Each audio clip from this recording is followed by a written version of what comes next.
Hey everybody, what's up? Oh, let me adjust that a little bit. I'm standing today. We're into the fight, so I thought maybe I'll give it my all here. Was it clear there's going to be a fight? Maki's got the cross of pain. Let's see, I might turn that up a bit so I can hear myself a little better. Hey now, there we go. Oh yeah. All right, we're recording. Let's do this shit.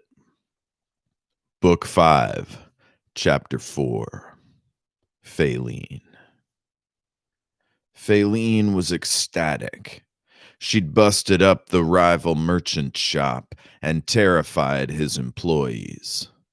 The women would be able to continue working now that their cruel competitor had had his business crippled. The most exciting thing was that she'd been able to go back to the hall and demand payment, showing the Shadowin's cloak as proof she'd taken the job. The women in the woman in the hall was impressed. She'd had Faylene followed and her background studied. They knew she was uncompromised, given her status as a fugitive. They sent her to a sewer entrance with a special coin.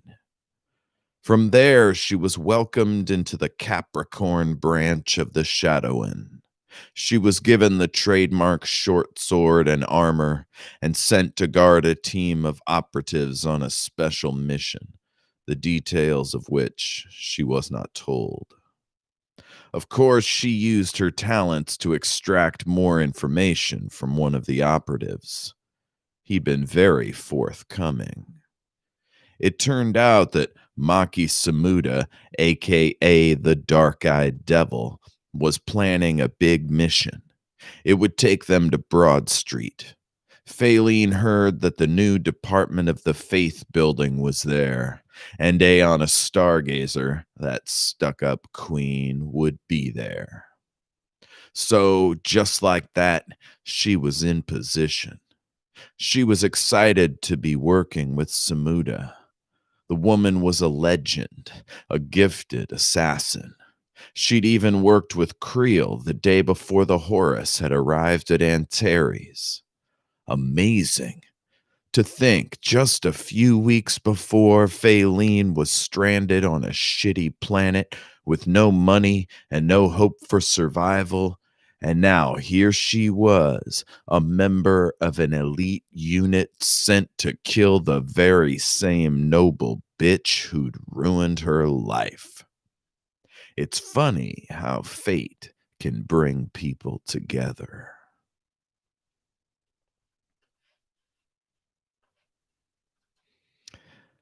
So I don't often use the B word, but sometimes in these POV characters, especially with the villains, uh, who are women, it's kind of like they throw it on each other or whatever. But I might take that out at some point. But I feel like it works for Faylene. She's not really into the whole respect thing. She's kind of insecure. 5. Joran. You guard this hallway. No one passes. Do you understand?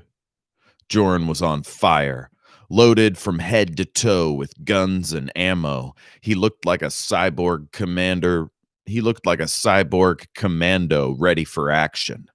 He felt a bit like a movie actor pretending to be a badass.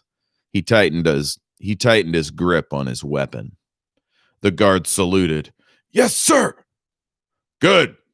Guardsman. Joran grabbed another guardsman passing by the room and handed him a rifle. Come with me. We need to get Portillion. The newly deputized guard ran alongside. The newly deputized guard ran along beside Joran. Outside the tower, he could hear the shouts of the citizens wailing about their burning homes. Fuck. I should be out there. What the hell are we doing? Joran, take Portillion to the 7th floor. I will meet you on the east balcony of the penthouse. Sophris, what the hell? That's a weird plan. Trust in the process, my friend. Trust in the God, Sophris, you can be really annoying at times. I do my best, good friend. Joran caught himself smiling. A floor above them, they heard shooting. Go, go, go! Joran was an officer again, feeling the power of command. The two men hit the staircase door hard, rushing up the stairs 3 at a time. Joran blew through the third floor door. Joran blew through the third floor door back first, weapon arcing right to left. Nothing. Outside, the shooting continued. Perfect. They stormed past a few rattled acolytes, Joran chucking them out of the way. He tried to apologize via grunts, but the subtlety might have been missed. Joran waved back to them as he came up to Portilion's door. It was ajar. Joran ducked his head in. No Portilion. Fuck, he whispered into the room. Boy, if you're in there, come out. Sophris has a plan. The sounds of shooting came through a vent, followed by shouting, male and female voices. From the sound of it, the lobby-level guards had been bypassed or pushed back. Things were about to get a lot hotter. A stage whisper came out from down the hall, away from the stairs. He saw the girl, the cute blonde trainee, with Portilion behind a different door, close to the north elevator. Mr. Barlow, Portilion is scared. What should we do? She was holding something under her robes. It couldn't be a weapon, could it? Something was odd about this. Joran aimed his own weapon just left of her position. He flicked the laser and let her see the beam flickering through the dust. Put your hands up and kick him out here. She obliged, tapping to her left behind the door. Portilion skulked out, clutching his wand with his left, holding a huge satchel in his right, full of his precious books, no doubt. Joran sighed audibly, lowered the barrel, and ran to the wizard's position. He kept the barrel just below 90 degrees in case the blonde did something crazy. She didn't. He grabbed Portilion by the waist and hustled him into the elevator. Sophris started talking with Joran's mouth. Portilion, the mission's success depends on you. You will meet me at the balcony, and we will ride the wind this day. Portilion smiled as Joran's mouth moved in an odd, Sophris-like wave. His features seemed calmer and more serene. Joran was always flexing some tiny muscle or other due to stress. His ulcer was killing him, and this goddamn close combat bullshit was not really his cup of tea. He should have been a pilot instead of a soldier. Fuck. Joran and Zhao will guard your escape. Move. Joran's eyes. Oh, that should be in Joran's gravel. Joran and Growl. Growl. Joran and Zhao will guard your escape. Move. Joran's eyes widened in confusion as Sophris's control of him loosened. Portilion waved to the men as he and Therese prepared to ride the elevator. As the doors shut, Joran turned around mentally to face his dreaming ally. Geez, Sophris, you really put me in a box here. I'm sorry, friend. If there was any other way. Joran slumped a bit, shoulders loose and rifle dangling free. Well, Zhao, it's time to earn our paychecks. He cocked his weapon. It's go time. Okay, so yeah, that was a little confusing because Sophris takes over his body to speak. I guess just to speed things along, but I could probably make that more clear. 6. Sophris. He'd tracked Maki from her safe house to the Tower of Justice, occasionally dipping into her mind to assess any changes to the plan. As she entered the tower from the rear garden, he stayed on the outside, climbing from balcony to balcony as quietly as possible. He saw the fires building across the street, watched as the first residents rushed out of the apartment, coughing and shouting for help. It hurt to abandon them, but he had to stay with Samuda. She could kill just as many if he didn't stay close by. Floor after floor they climbed, her rushing rooms as he alerted workers and priestesses on the next floor above. He sent them to the opposite staircase, infuriating the assassin and confusing her as to their positions. He'd told Ayana not to let any of the heroes exit the building. He had a plan to confuse the gunman, which would require intense concentration. Unfortunately, it meant that he wouldn't be able to cloud the mind of the assassin, so he needed to make sure that all the heroes stayed together. It would offer them the best chance of survival. He connected with Numerius and let him know they'd be arriving on the roof in under 5 minutes. Numerius was ready to go. He'd explained as much of the plan as seemed prudent to the captain, who was completely on board. Once Sophris had reached the 5th floor, he began to weave his spell. Down on the street, everything was bedlam. He set off a mental bomb in the middle of the crowd, which sent them scattering in all directions. Then he sent the illusory heroes into the street, surrounded by illusory guards, priestesses, and holy guardians. The shooting began. Miraculously, the heroes and most of their colleagues were unharmed. Sophris pushed his powers to the limit to make the battle look and sound incredibly convincing. In the tower behind him, things were getting very interesting indeed. I'm not sure why I said interesting. I guess because Sophris is kind of like at a remove very often because of his job, because of his temperament, whatever. And he can be in more than one place at once mentally. Like he's very detached, even though sometimes he's overwhelmed by emotion. But this is like his sweet spot. This is where he's most effective, I think. Or where it's most noticeable. His chill. I'm gonna hit this.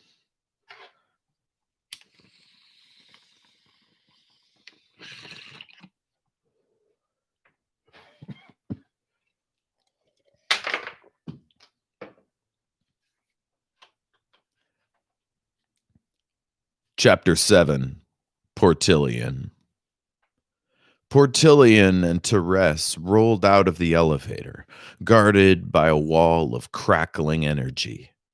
No one was there to meet them, but Portillion kept the shield going just in case. Who is attacking us? Therese was terrified. He'd had to push her the whole way. It was as if her feet were stuck in the mud. He shouted back at her. The Shadowin! They want me dead! Or something worse. Therese started to cry. Portillion couldn't believe his bad luck. He'd thought she would be an asset, but he was beginning to rethink that assumption. They inched down the hallway, ducking into alcoves, trying each door to see if it was unlocked. Therese turned her head and gasped audibly. Someone, or something, was coming up the stairs with an insane volume. Portillion swung the force field around, pumping it with more energy. The walls and ceiling were crackling and scorched, smoke billowing in every direction. Kadoosh! The stairway door exploded inward as a gigantic Vorak shot through it like a cannonball. The door and the man blew through the opposite wall and disappeared amidst the rubble. Portillion heard groaning as the Vorak struggled to pull himself free.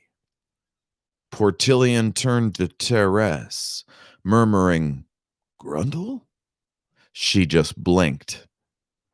Grundle barreled out of the mass of plaster and wood and caught sight of the pair. He put his finger to his lips and pointed down the hallway to the penthouse. Then he leveled his powered weapon at the stairway and pulled the trigger. A spark of energy arced into the doorway, and something beyond went boom.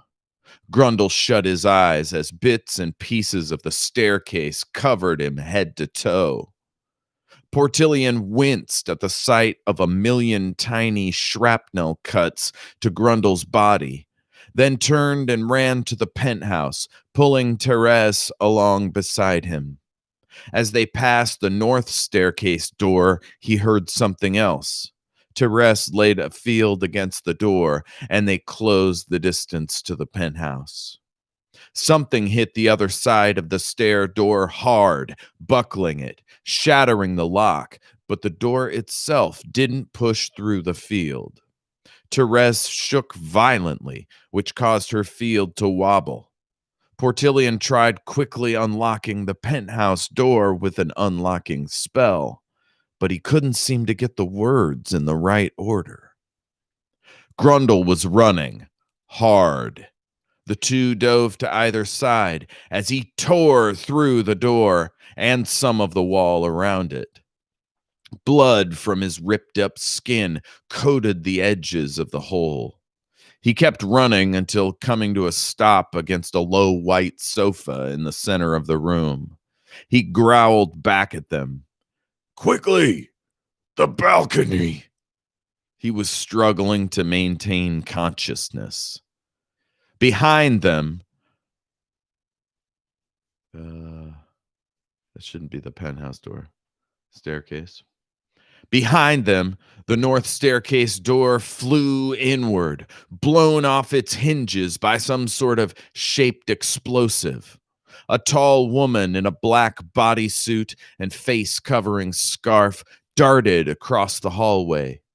They heard her break through the opposite door with an ear-splitting crack of wood. Therese started screaming and did not stop.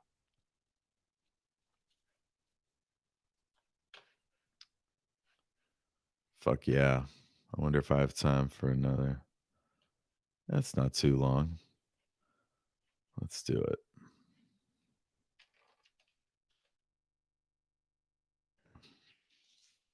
Chapter 8. Aeona. She'd run down the stairs while the others ran up. She trusted Sophris, but she knew she couldn't go up without running into Shadowin. She knew by the sound of gunfire that they'd already reached the third floor. She wasn't alone. She had all 5 priests from the other faiths clumped around her, wide-eyed but focused. Also with her were 2 of her own daughters of mercy, as well as 2 guardians and 3 armed house guards, shields up, weapons powered, covering their descent.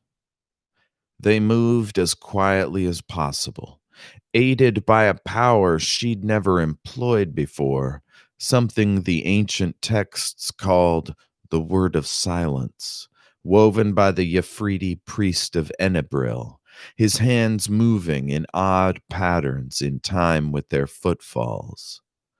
The sounds outside grew muted as the power altered the flow of atoms and air pressure. It worked like a charm. If anyone had been listening, the most they might have heard would be the vibration of the staircase caused by their footfalls. They hit the first parking level and barreled into the glass walled atrium, scanning every inch of the lot they could see from within. Seeing no shooters, they slowly filed out into the area outside the atrium. Ayanna prayed fervently under her breath, doing her best to stay calm and to keep her people calm as well. Just then, the concrete barricade at the far end of the lot began to rise. A shot rang out, followed by pained gurgling. Ayanna felt her heart break, knowing that Silas Deshane was likely working the security box. He was a good man, an honest man, single father of 3 boys, who'd only just returned to work after his wife's sudden death at the hands of cancer. She knew he might still be alive, but she didn't dare send her people into harm's way to save him. She could feel the other sisters' sadness growing as they realized what was happening. Go! She whispered brusquely, pointing to the emergency exit tunnel on the east side of the building. She took 2 guardians with her and posted up behind a pillar. Then all hell broke loose. Fuck yeah. I know I use that phrase quite often. You know, you're not supposed to use cliches or whatever, but there's just something so right about it. And I fucking use it a lot because it's great. So anyway, anything worth mentioning there? I mean, it's all plot at this point, right? There's very few like lore secrets or whatever. I stole the name Deshane from the Dark Tower series. So that's fun. I like getting to see how another priest does a spell. I think we've seen silent spells before, but nothing like used while moving. So that was cool. Oh, and also she disregarded Sophras's suggestion. She just does her own thing, man. She doesn't let anyone else around her. She's on a stargazer for fuck's sake.